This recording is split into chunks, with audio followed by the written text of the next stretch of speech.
Good morning, St. Thomas Aquinas. Today is Ash Wednesday, and it's the day we're beginning the great journey of Lent. As the Gospel said, we're called to pray, to fast, and to give. When we pray, we connect with the living God. When we fast or give up something, we feel it, and it's hard, but it can help us become stronger in our hearts when we pray. When we give to the poor, we make a real difference in someone's life. Remember, at STA, we follow in the footsteps of Jesus. We don't just pray and give up something for Lent because someone tells us to. We do this because we want to be like Jesus, and we're walking in his footsteps. When you decide you want something in your life, if you want it enough, you will work to make it happen. Am I right? If you want to be the best hockey player, you're not just going to laze around the house every day eating chips and watching TV. You're going to be out there on the ice, doing drills and trying to increase your speed and agility as much as you can. You're going to be relentlessly practicing your shot. And when you're not on the ice, you're at the gym, getting even stronger. You're sacrificing to get there because you want it so bad you can taste it. The same goes for anybody else, the football player, the basketball player, the doctor, or the lawyer. It doesn't happen by accident. It happens because you intentionally choose it and do whatever it takes to make it happen. This is what prayer, fasting, and giving to the poor is. It is the pathway to excellence in our spirit. When we decide to follow Jesus, prayer, fasting, and giving is how we do it. It's like being at the hockey rink for the hockey player. It's the proven way to becoming a great player. It's not rocket science, it's just how it works. When I was 27 years old, I went to Wichita, Kansas for bull riding school. I rode a few bulls and I had a ton of fun, but that was all.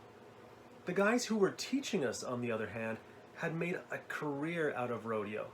They had put years and years of sweat, blood, and tears into the sport, and so they were among the best. I had a great weekend of bull riding, but never more than that.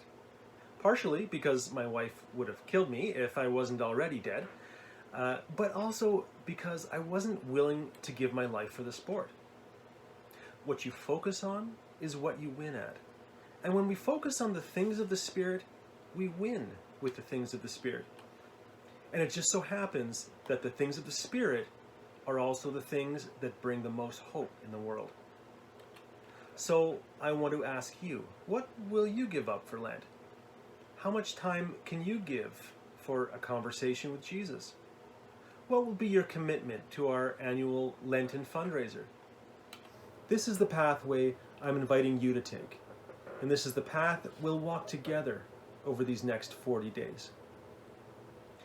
This year, our fundraiser is a virtual one, just like we did for Christmas Angel, and it's once again for our international education project in the Philippines. And so I want to talk a little bit about that and about what poverty is. What does it mean to be poor? Poverty is not having enough money to pay for basic needs like food, clothing, and shelter. So, is it possible for someone to escape poverty?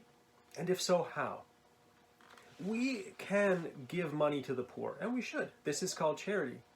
When we do that, they will have enough money to pay for food, clothing, and shelter for a while, but the things that made them poor in the first place will still be there, like having inadequate access to clean water, good food, and medical services, and them still having poor housing, poor education, and no job, or a job with extremely low wages. Therefore, if we simply give money, it will be a kind act, but eventually they will run out of money, and they will be in poverty again. So I need to ask you again, is it possible to escape the poverty trap? Well, what if I told you no? The poor are stuck being poor. Those who are poor have no hope. They are stuck in a rut and can never escape. Are you satisfied with that answer? Is that the answer you want? That is the answer many will tell you But that is not the answer I will give you today, because I know there is a different way. What if we were able to turn poverty into power? What if we could give hope? What if we were able to change the causes of poverty? What if we were able to offer a good education, which can open the door to a good career, giving better access to clean water, more healthy food, giving better access to medical services, and to good, healthy housing? What if this Lent, through our prayer and through our fasting, we were able to give in a way that could alter the trajectory of a family's future?